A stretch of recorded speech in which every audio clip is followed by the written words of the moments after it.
Assalamualaikum warahmatullahi wabarakatuh. Kembali lagi bersama saya Tontowi Jawari. Kali ini saya ingin membuat video terkait penjelasan dari Muhammad Qasim terkait mimpi-mimpinya.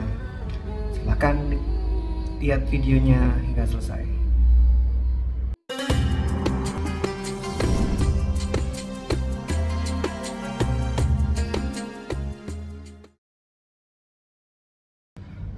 Jadi Bapak Ibu sekalian, kakak-kakak, adik-adik, seperti kita ketahui bahwa sesuai dalam hadis, beberapa banyak hadis disebutkan bahwa barang siapa mimpi bertemu Nabi Muhammad SAW dan dalam mimpinya disebutkan bahwa maka yang memimpikan tersebut, orang yang memimpikan tersebut atau mimpinya tersebut itu adalah benar.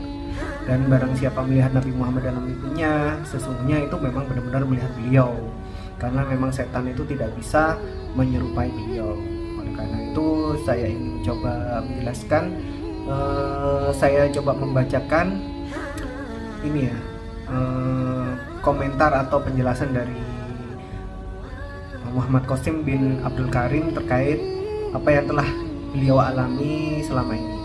Ini saya coba bacakan pelan-pelan ya. Bismillahirrahmanirrahim. Assalamualaikum. Namaku Muhammad Qasim. Aku berasal dari Pakistan. Allah Subhanahu wa Ta'ala dan Nabi Muhammad SAW memberitahuku dalam mimpiku untuk menyebarkan mimpi-mimpiku kepada orang lain, dan hanya itulah yang sedang kulakukan. Jadi jangan salahkan aku. Nah, di sini kita cermati, kita lihat bahwa Muhammad Qasim pernah mimpi Nabi Muhammad SAW. Kembali kepada hadis yang sudah disebutkan tadi, barang siapa bertemu dengan Nabi Muhammad dalam mimpinya, maka mimpinya adalah benar, dan yang dilihatnya itu memang adalah Nabi Muhammad SAW.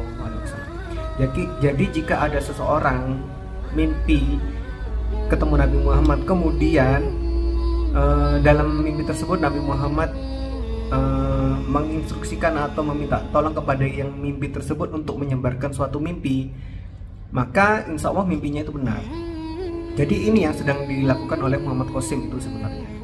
Jadi yang Muhammad Qasim sebarkan itu adalah mimpi-mimpi yang memang benar, karena mimpinya adalah ketemu dengan Nabi Muhammad SAW sesuai dengan hadis. Lanjut ya. Rahmat Allah adalah untuk semua orang dan untuk segala hal. Aku hanya ingin menjadi teman Allah dan tidak lebih. Cukuplah Allah yang menjadi penolongku. Jadi ini ya, kita perlu lihat bahwa bagaimana Muhammad Qasim itu sangat concern sekali terhadap Allah Subhanahu wa Ta'ala. Aku telah melihat mimpi-mimpi ini selama lebih dari 23 tahun terakhir. Jadi buku ini dicetak di tahun 2019, dan pernyataannya ini Muhammad Qasim sudah ngomong bahwa beliau sudah mimpi sejak 23 tahun terakhir. Allah datang ke mimpiku lebih dari 500 kali, dan Nabi Muhammad SAW lebih dari 280 kali. Coba bayangkan ada seseorang yang bisa mimpi Nabi Muhammad sampai 280 kali. Itu kan suatu hal yang sangat luar biasa. Dan sesuai dari hadis tadi, mimpi-mimpi ketemu dengan Nabi Muhammad itu adalah suatu mimpi yang benar. Dan sampai mimpinya sampai 280 kali, ini kan berarti suatu hal yang sangat perlu kita perhatikan. Aku berumur sekitar 12 atau 13 tahun ketika Allah dan Nabi Muhammad keduanya datang bersamaan dalam mimpiku untuk pertama kalinya. Dan kemudian setelah itu di tahun 1993, ketika aku berumur 17 tahun, Allah dan Nabi Muhammad SAW mulai datang secara teratur dan terus menerus dalam mimpiku. Dan sejak saat itu Allah dan Nabi Muhammad terus datang ke mimpi-mimpiku. Itu ucapannya beliau. Aku bersaksi bahwa Muhammad adalah Rasul dan Nabi Allah yang terakhir, dan aku adalah bagian dari umat Muhammad SAW, dan aku bangga menjadi umat Nabi Muhammad SAW. Itu yang disampaikan. Kemudian dalam satu mimpi Allah mengatakan kepadaku bahwa Qasim akan membela Pakistan dan aku akan menyelamatkan Pakistan. Ini kalimatnya Allah dalam mimpinya Muhammad Qasim ya. Dalam mimpiku Allah dan Muhammad menuntunku ke jalan yang lurus. Nah, ini mohon diperhatikan. Ini mimpi Muhammad Qasim ketemu dengan Nabi Muhammad SAW dan melihat Allah, seakan-akan melihat Allah, dan ini adalah kalimat-kalimat dari Allah dan Nabi Muhammad. Kalimatnya seperti itu. Jadi kalau memang benar mimpi ketemu Nabi Muhammad itu adalah benar, dan kemudian pernyataan dalam mimpi dinyatakan bahwa Qasim akan menyelamatkan Pakistan, Qasim akan membela Pakistan, Allah akan menyelamatkan Pakistan, itu insya Allah akan benar. Jadi mimpinya ini memang perlu kita perhatikan. Kemudian ini kalimat berikutnya dari Muhammad Qasimnya. Sejak tahun 2007, Allah dan Muhammad mulai mengajariku tentang hal-hal yang harus kulakukan dan hal-hal yang harus kuhindari. Sebagian besar Allah dan Muhammad perintahkan kepadaku adalah untuk menghindari semua jenis dan bentuk syirik, dan mereka mengajariku bagaimana menjadi manusia yang baik. Nah, ini perlu diperhatikan bahwa ada seseorang namanya Muhammad Qasim dari Pakistan mimpi bertemu dengan Nabi Muhammad SAW dan mengajari langsung Muhammad Qasim ini lewat mimpinya. Bayangkan, jadi beliau ini adalah seorang yang mendapat petunjuk dan diarahkan langsung oleh Nabi Muhammad lewat mimpinya. Lanjut pernyataannya Muhammad Qasim. Pada bulan April 2014, Allah dan Muhammad mulai memerintahkan kepadaku dalam mimpiku untuk menyebarkan mimpi-mimpiku kepada semua orang. Dan kemudian aku mulai menyebarkan mimpi-mimpiku kepada anggota keluarga, teman-teman, dan beberapa orang lainnya. Jadi perlu dicatat bahwa Muhammad Qasim ini mulai mimpi ilahiyah gini ini sejak tahun 1981. Dan baru tahun 2014 baru disuruh untuk menyebarkan mimpi-mimpinya. Jadi sudah cukup lama sebenarnya. Lanjut Muhammad Qasim. Aku juga menyebarkan mimpi-mimpiku melalui email ke situs resmi Angkatan Darat Pakistan dan situs pemerintahan Pakistan. Juga kepada orang-orang terkenal dan pada situs resmi negara-negara Islam. Tapi sepertinya tidak ada yang mempercayaiku atau mimpiku, dan mereka semua mengabaikanku. Ini respon dari yang disebarkan mimpi di tahun 2014 waktu itu. Setelah itu aku berhenti menyebarkan mimpi-mimpiku. Ya mungkin karena Muhammad Qasim merasa sedikit putus asa ya, atau mau menyerah gitu. Kok nggak ada yang percaya mimpiku, padahal aku cuma disuruh untuk menyebarkan mimpi. Tuh, seakan-akan Muhammad Qasim seperti itu. Pada bulan Desember 2014, Nabi Muhammad datang 2 kali dalam mimpiku dalam semalam. Ya, jadi setelah 2014 April itu menyebarkan mimpinya dan tidak ada yang percaya, akhirnya Muhammad Qasim ini nggak mau nyebarin lagi mimpinya gitu loh. Akhirnya Nabi Muhammad datang ini di Desember 2014 sampai 2 kali dalam 1 malam. Nah, di dalam mimpinya, lanjut ya dari Muhammad Qasim. Dan beliau berkata kepadaku, Qasim, jadi ucapan Nabi Muhammad dalam mimpinya Muhammad Qasim. Qasim, kau harus menyebarkan mimpi-mimpi ini kepada semua orang untuk menyelamatkan Pakistan dan untuk menyelamatkan Islam. Jadi note, dicatat bahwa mimpi ketemu Nabi Muhammad itu adalah mimpi yang benar. Mimpi melihat Nabi Muhammad itu adalah benar-benar melihat Nabi Muhammad. Mimpi melihat atau mendengar Nabi Muhammad mengucapkan sesuatu, pasti itu adalah ucapan dari ucapan yang benar dari Nabi Muhammad SAW.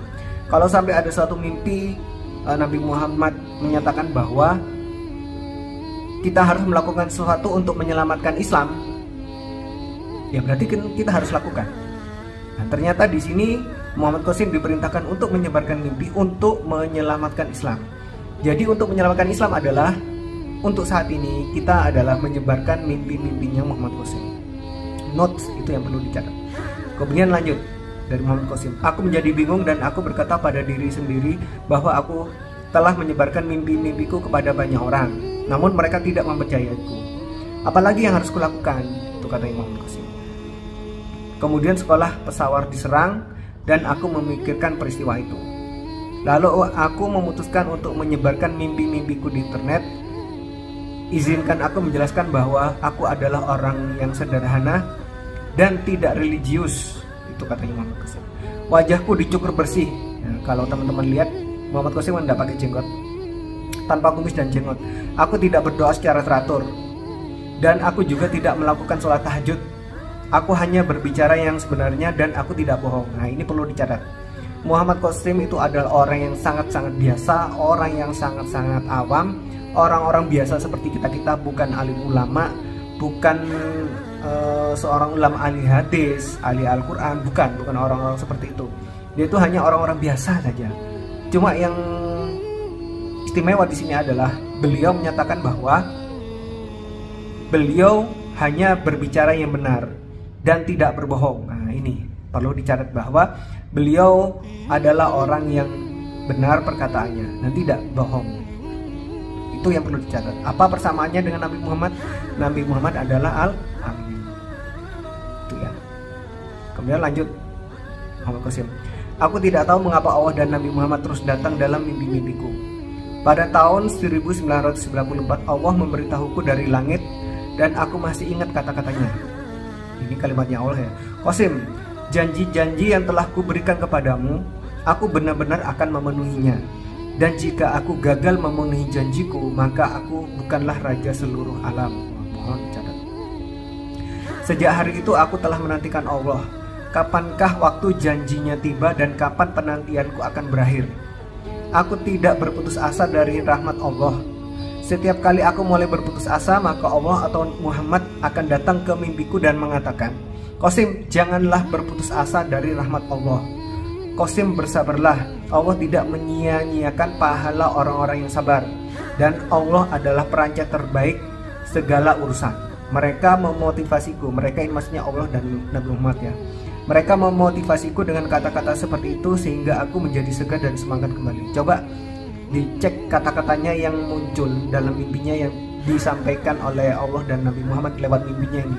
Apakah ini pernah Bapak Ibu sekalian dengar? Pernah dengar enggak kalimat-kalimat seperti ini? Bahwa jangan berputus asa dari rahmat Allah. Bersabarlah dan Allah tidak akan menyia-nyiakan orang yang bersabar. Pernah dengar?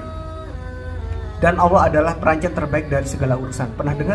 Jadi apa yang disampaikan dalam mimpinya Muhammad Qasim itu adalah sesuai dengan Al-Quran dan hadis.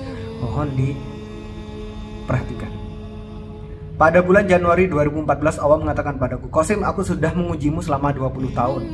Aku ingin melihat apakah kau termasuk orang yang berputus asa dari rahmat Allah atau tidak. Jadi Muhammad Qasim ini pernah mendapat ujian dari Allah untuk istilahnya untuk supaya sanggup untuk menyebarkan mimpinya. Aku melihat mimpi ini di musim panas 2003, yaitu Allah berfirman, Qasim, sebelum tiba saatnya janjiku datang, bahkan jika kau celupkan tangan ke emas, maka ia akan jadi debu. Tapi saat janjiku tiba, bahkan jika kau mencelupkan tanganmu ke dalam debu, maka debu itu akan berubah menjadi emas dengan kehendakku. Jadi Allah itu memang sedang menyimpan suatu hal terhadap suatu Qasim, suatu janji, dimana jika janji itu sudah terpenuhi, maka akan hebat sekali Qasim. Ini pernyataan Qasim berikutnya. Aku tidak pernah melihat wujud Allah dalam mimpiku. Aku hanya merasakan dalam mimpiku bahwa Allah berada di arsil azimnya, singgasananya. Coba cek kesesuaian ini dengan yang pernah kita dengar ya, bahwa Allah itu tidak akan bisa ya menampakkan, maksudnya kita itu nggak akan pernah bisa melihat wujud aslinya Allah selama kita di dunia. Ingat ceritanya Nabi Musa, begitu Allah menyikapkan hijabnya, bagaimana keadaan gunung dan orang-orang yang ada saat itu. Belum saatnya kita untuk melihat Allah. Dan di mimpi ini dicatatkan bahwa Allah itu masih ada di balik tabir. Dan suaranya turun dari sana, atau aku melihat nur cahaya dan suaranya berasal dari nur itu. Atau Allah berbicara denganku dari langit. Dalam setiap mimpi aku merasakan Allah lebih dekat daripada urat leherku. Nah ini lihat lagi, Allah lebih dekat daripada urat nadi kita. Sesuai enggak dengan Al-Quran dan hadis? Aku tidak pernah melihat wajah Nabi Muhammad SAW, tapi aku bisa melihat tubuh beliau. Dalam salah satu mimpi aku memeluk Nabi Muhammad dan seluruh tubuhku bersaksi bahwa aku memeluk tubuh Nabi Muhammad. Aku sering bersalaman dengan Nabi Muhammad dalam mimpiku, dan tanganku bersaksi bahwa aku berjabat tangan dengan Nabi Muhammad. Bayangkan sampai seperti itu ya. Pada bulan September 2015, dalam mimpi untuk pertama kalinya dalam hidupku, aku melihat ke mata Nabi Muhammad SAW. Saat mataku menatap mata beliau, maka kedua mataku terpaku dan aku tidak bisa berpaling. Aku merasa seolah-olah Allah telah memenuhi mata beliau dengan semua kalimatnya. Saat itulah yang sangat luar biasa bagiku.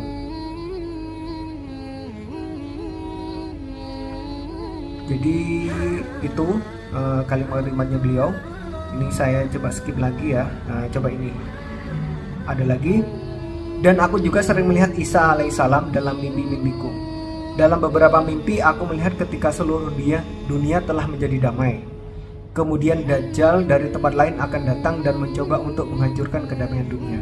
Coba cek and recheck dari hadis akhir zaman, bagaimana timeline antara kedamaian Nabi Isa dan Ya'juj dan Ma'juj sesuai apa enggak. Dalam satu mimpi aku melihat Isa alaihissalam turun dari langit dan Ya'juj dan Ma'juj keluar lalu menyerang, lalu mereka menyebar ke seluruh bumi. Cocok nggak sama hadis? Aku bersama dengan sangat sedikit orang bergabung dengan Nabi Isa dan kemudian kami hidup bersama dengan Nabi Isa. Check and recheck, siapa nanti yang akan hidup bersama Nabi Isa? Siapa yang akan berjuang dengan Nabi Isa? Kemudian total mimpi-mimpiku ada lebih dari 800 dan aku masih ingat banyak mimpi. Masih ingat sama mimpi-mimpinya. Bertahun-tahun yang lalu dalam sebuah mimpi Allah mengatakan kepadaku, Qasim, sebelum tidur jangan pernah lupa membaca, ini sarannya dari Allah, membaca surat Al-Ikhlas, surat Al-Falaq dan surat An-Nas. Dan kemudian tidurlah agar setan menjauh darimu. Aku terus melakukan ini selama bertahun-tahun terakhir dan Allah memberitahuku banyak hal dalam banyak mimpi. Jadi kalau memang mimpi itu dari setan, ya masa iya setan itu menyuruh kita itu membaca Quran sebelum tidur, kan gitu kan. Tapi Allah tidak memberitahu kapan hari yang dijanjikannya. Jadi Allah menjanjikan suatu terhadap Muhammad Qasim tapi belum diberitahu kapan. Dan aku telah menunggu selama 20 tahun terakhir.